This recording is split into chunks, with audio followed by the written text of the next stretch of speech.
ધોરણ 12 આંકડાશાસ્ત્ર part 2 chapter 1 ની અંદર સ્વાધ્યાય 1.3 ત્રીજો દાખલો. ક્વેશ્ચન નંબર 3 ની અંદર તમને ફરીવાર પત્તાનો જ દાખલો આપેલો છે અને સંભાવનાનો સરવાળાનો જે નિયમ છે એનો જ ઉપયોગ કરી અને તમારે દાખલો છે એ કેલ્ક્યુલેટ કરવાનો છે. અને એ સિવાય ઘણી બધી ફોર્મ્યુલા આપણે જે સ્વાધ્યાય 1.2માં ડાયરેક્ટ તમને સંભાવના આપી દીધેલી હતી અને એ સંભાવનામાં જે ફોર્મ્યુલા મેં તમને 2 થી 3 અલગ યાદ રાખવાની કીધી હતી એનો પણ આની અંદર ઉપયોગ છે થશે. સૌથી પહેલાં તમારે 52 પત્તાના ઢગમાંથી એક પત્તું પસંદ કરવાનું છે. એટલે 52માંથી એકની પસંદગી કરવાની છે એટલે n બરાબર થશે 52C1 એટલે કે 52. ત્યારબાદ એવું કીધું છે કે કાળી અથવા એકો હોય તેની સંભાવના શોધો. કાળી અથવા એકો હોય તેનો મતલબ શું થાય? અહીંયા વચ્ચે અથવા આવી ગયું. હવે અત્યાર સુધી આપણે જેટલી પણ ઘટના જોઈ એમાં ક્યાંય તમને અથવા પહેલેથી આપી નહોતા દેતા. તમને એવું પૂછતા હતા કે એક પત્તું કાળીનું હોય અથવા તો એક પત્તું એકો હોય તેની સંભાવના શોધો. આવું તમને અલગથી કહેતા. આ પહેલી વખત એવી ઘટના આવી છે કે જેમાં અથવા શબ્દનો પ્રયોગ છે ક્વેશ્ચનમાં જ કરેલો છે. તો જ્યારે ક્વેશ્ચનમાં અથવા શબ્દનો પ્રયોગ કરેલો છે અથવા તો અને શબ્દનો પ્રયોગ કરેલો છે તો ત્યારે આપણે યોગ ઘટના અને છેદ ઘટનાનો ઉપયોગ કરી અને દાખલો છે કેલ્ક્યુલેટ કરવાનો છે. તો અહીંયા વચ્ચે અથવા આવ્યું એટલે કઈ ઘટના થશે? યોગ ઘટના થશે, બરાબર. અને યોગ ઘટના માટેની ફોર્મ્યુલા આપણને ખ્યાલ હોવી જોઈએ. P of A of B is equal to P of A plus P of B minus P of A છેદ B. આ આપણે કેલ્ક્યુલેટ કરવાનું છે. આ ઘટના આપણે શોધવાની છે. તો કાળી અથવા એકો હોય તેની સંભાવના, એટલે કાળી હોય એને આપણે ઘટના એ નામ આપી દીધું. પસંદ કરેલું પત્તું એકો હોય એને આપણે ઘટના બી નામ આપી દીધું અને વચ્ચે અથવા છે એટલે કઈ ઘટના થઈ ગઈ? એ યોગ બી. અત્યાર સુધી દાખલામાં તમને અથવા શબ્દનો પ્રયોગ ક્વેશ્ચનમાં નહોતા કરતા, આપણે આન્સરમાં કરતા હતા કે તમને 2 પત્તા ઉપાડવાનું કીધું હોય તો એમાં વચ્ચે અથવા આવે કે અને આવે એ આપણે નક્કી કરતા. પણ આ સમની અંદર તમને જ કહી દેવામાં આવેલું છે કે અથવા કાળી અથવા એકાનું પત્તું હોય તેની સંભાવના શોધો. અથવા શબ્દ ઓલરેડી અહીંયા પ્રયોગ કરેલો જ છે એટલા માટે આપણે એ યોગ બી છે શોધવાનું છે. એ યોગ બી એટલે એની તમને પરિણામનો ખ્યાલ હોવો જોઈએ, જે આપણે અગાઉના લેક્ચરમાં ચર્ચા કરી છે કે P of A યોગ B is equal to P of A plus P of B minus P of A છેદ બી. આ એની સંભાવનાની ઘટના છે થશે અને એ રીતે આપણે બધું કેલ્ક્યુલેટ કરવાનું છે. તો સૌથી પહેલાં તો આપણે P of A જોઈએ, P of B જોઈએ અને સાથે આપણે છેદ ઘટના પણ જોઈશે તો જ આપણે યોગ ઘટના છે એ કેલ્ક્યુલેટ કરી શકીએ. પત્તું કાળીનું હોય તેને આપણે નામ આપી દઈએ ઘટના એ. તો પત્તું કાળીનું હોય તો કાળીના પત્તા કુલ કેટલા હોય? તો કે કાળીના કુલ પત્તા છે 13 હોય. કાળો કલર નથી હો, ઘણા લોકો આમાં 26 નહીં આવે, કાળા રંગના નથી, કાળીના છે. તો કાળીના પત્તા કેટલા હોય? 13. 13માંથી તમારે પસંદગી કેટલાની કરવાની છે? 1ની.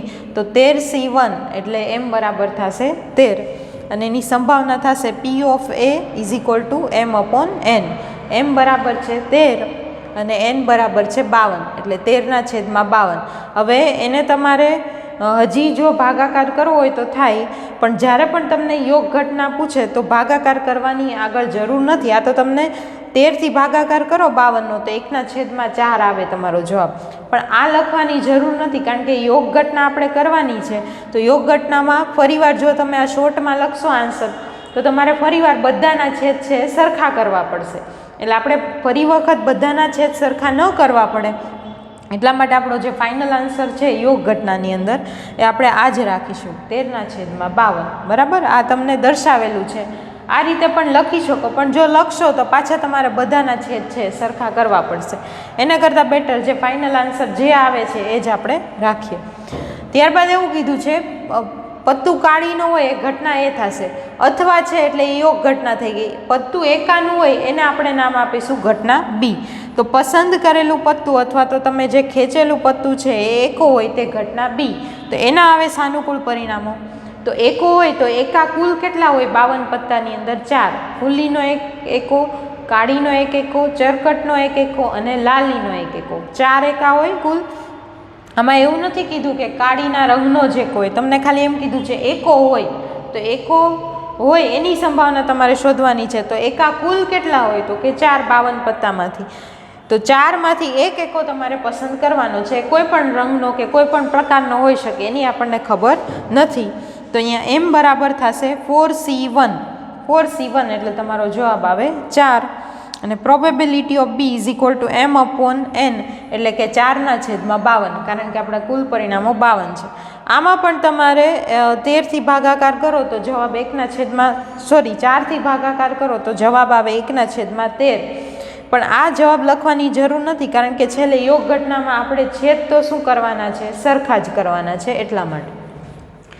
અને હવે યોગ ઘટનાનું કીધું છે તો આપણે છેદ ઘટના પણ શોધવી જ પડે, કારણ કે છેદ ઘટના છે એ યોગ ઘટનાનો જ એક ભાગ છે. જો તમે છેદ ઘટના ન શોધો તો તમારો આન્સર છે એ સાચો આવે નહીં.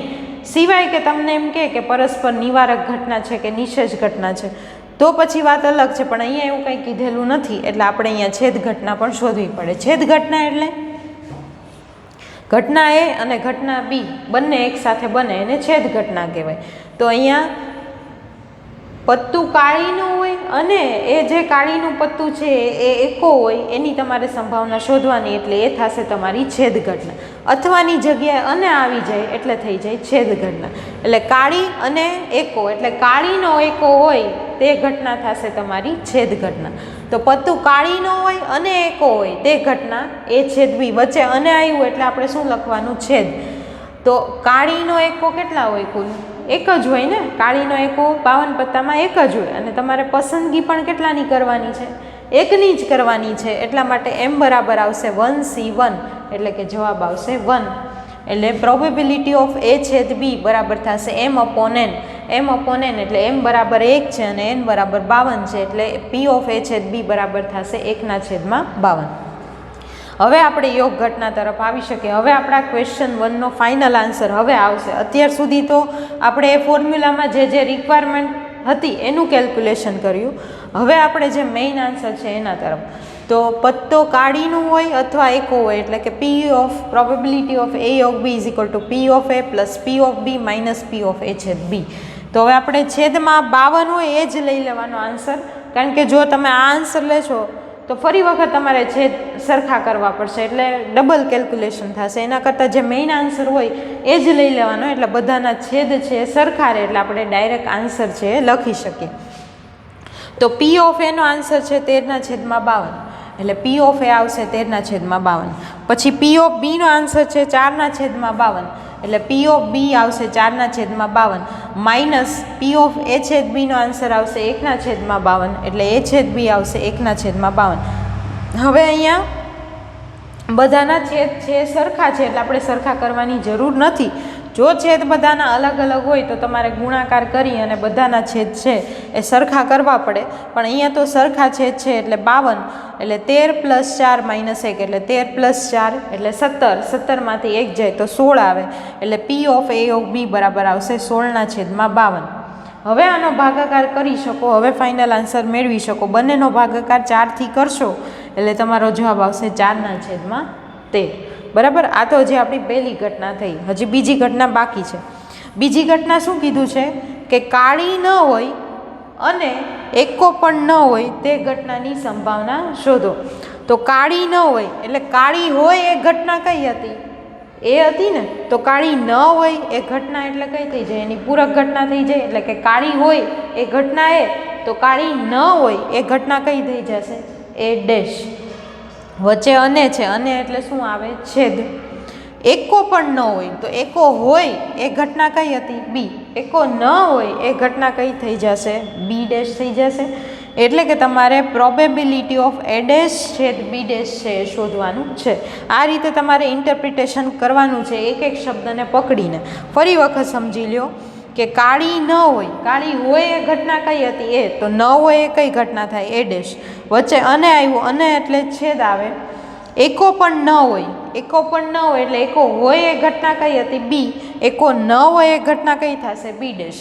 એટલે કે આપણે એ ડેશ છેદ બી ડેશ છે શોધવાનું છે, અને એની સંભાવના.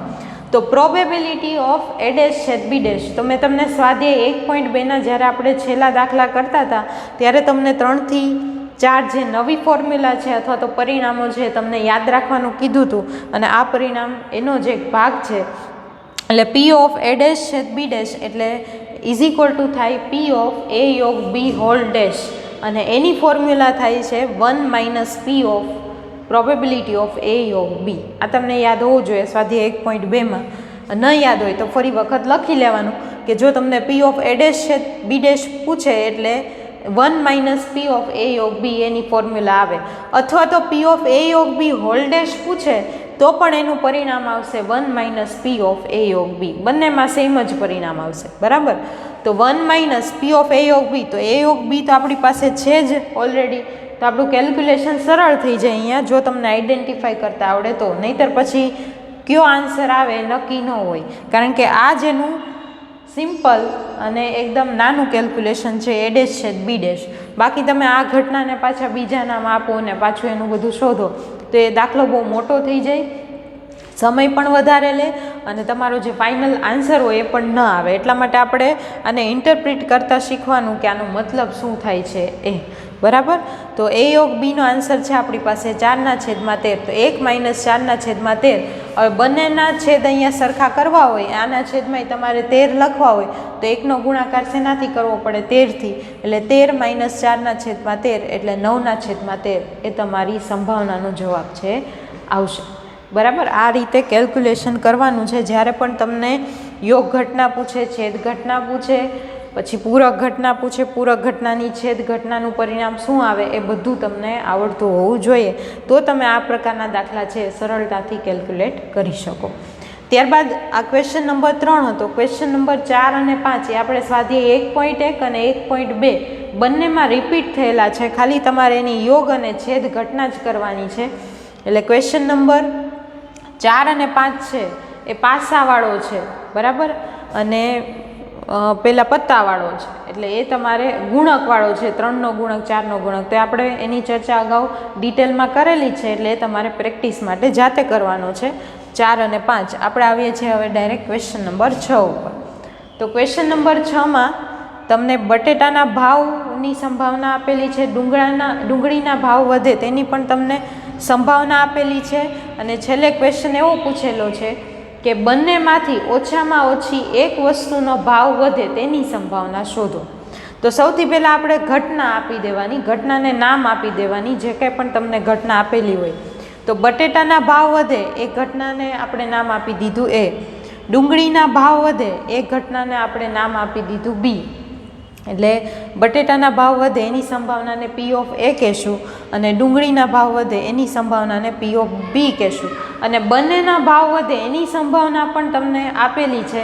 બંનેના એટલે કે ડુંગળીના પણ ભાવ વધે અને બટેટાના પણ ભાવ વધે, એટલે વચ્ચે અને આવ્યું, અને એટલે કઈ થાય? છેદ ઘટના થાય. તો તમને છેદ ઘટનાની પણ સંભાવના આપી દીધેલી છે. તો બટેટાના ભાવ વધે તે ઘટના એ, તો પ્રોબેબિલિટી ઓફ એ તમને ક્વેશ્ચનમાં જ આપી દીધેલું છે 0.8. ડુંગળીના ભાવ વધે તે ઘટના બી, તો probability of B is equal to 0.7. અને બંનેના ભાવ વધે એટલે કે ડુંગળી અને બટેટા બંનેના ભાવ વધે એટલે એ છેદ ઘટના, એટલે પી ઓફ એ છેદ બી ઇઝ ઇક્વલ ટુ પણ તમને ક્વેશ્ચનની અંદર આપી દીધેલું છે 0.6. તો પી ઓફ એ બરાબર 0.8 છે, પી ઓફ બી બરાબર 0.7 છે, પી ઓફ એ છેદ બી બરાબર 0.6 છે. તમારે હવે નક્કી કરવાનું છે કે કઈ ઘટનાની સંભાવના તમને આપેલી છે, કારણ કે 1.1માં આપણે ઘટના જોઈ, પછી 1.2ની અંદર સંભાવના કઈ રીતે શોધવી એ જોયું, અને હવે શેની સંભાવના આપેલી છે અને ક્યારે સરવાળાનો કે ગુણાકારના નિયમનો ઉપયોગ કરવાનો છે હવે તમારે ડિસાઈડ કરવાનું છે. એટલા માટે જ તમને સ્વાધ્યાય 1.1 અને 1.2 પ્રેક્ટિસ માટે આપેલા છે, કારણ કે 1.3નો પાયો છે 1.1 અને 1.2 જ છે. હવે તમને ક્વેશ્ચન એવો પૂછેલો છે કે બેમાંથી ઓછામાં ઓછા એક વસ્તુના ભાવ વધે તેની સંભાવના શોધો. તો હવે એને તમને ઇન્ટરપ્રિટ કરતાં આવડવું જોઈએ કે અહીંયા કઈ ઘટના તમને પૂછેલી છે. તો બેમાંથી ઓછામાં ઓછા એક, એનો મતલબ શું થાય કે બટેટાનો ભાવ વધે, અથવા તો ડુંગળીનો ભાવ વધે, અથવા તો બંનેનો ભાવ વધે, એવું થાય ને. કારણ કે ઓછામાં ઓછું એક એટલે એકનો ભાવ તો વધવો જ જોઈએ, એકનો ભાવ વધે એ ચાલે, બંનેનો એકથી વધુ એટલે કે બંનેનો ભાવ વધે એ પણ ચાલે, પણ એકેયનો ભાવ ન વધે એ ન ચાલે, કારણ કે તમને આગળ શબ્દ પ્રયોગ કરેલો છે ઓછામાં ઓછો એક. ઓછામાં ઓછો એક એટલે બટેટાનો ભાવ વધે અથવા તો ડુંગળીનો ભાવ વધે. ઓછામાં ઓછો એક એટલે એકથી વધુ ચાલે પણ એકથી ઓછા ચાલે નહીં. તો બટેટાનો ભાવ વધે અથવા ડુંગળીનો ભાવ વધે અથવા બંનેનો ભાવ વધે. હવે આના ઉપરથી જો તમને વ્યાખ્યા આવડતી હોય તો તમને ખ્યાલ આવે કે કઈ ઘટના પૂછી હશે. આપણે યોગ ઘટનાની વ્યાખ્યા પણ જોઈ છે, કઈ રીતે ડ્રો થાય છે એ પણ જોયું છે. તો ઘટના એ ઘટે અથવા તો ઘટના બી ઘટે અથવા તો બંને ઘટના ઘટે, એને કઈ ઘટના કહેવાય તો કે યોગ ઘટના. તો પી ઓફ એ યોગ B is equal to P of A plus P of B minus P of A છેદ બી આપણી ફોર્મ્યુલા છે. તો બટેટાના ભાવ વધે અથવા એટલે શું આવ્યું, સરવાળો આવ્યો, ડુંગળીના ભાવ વધે, બરાબર, અને બંનેના ભાવ વધે. બંને એટલે શું થાય, એ છેદ બી, બરાબર. એટલે પી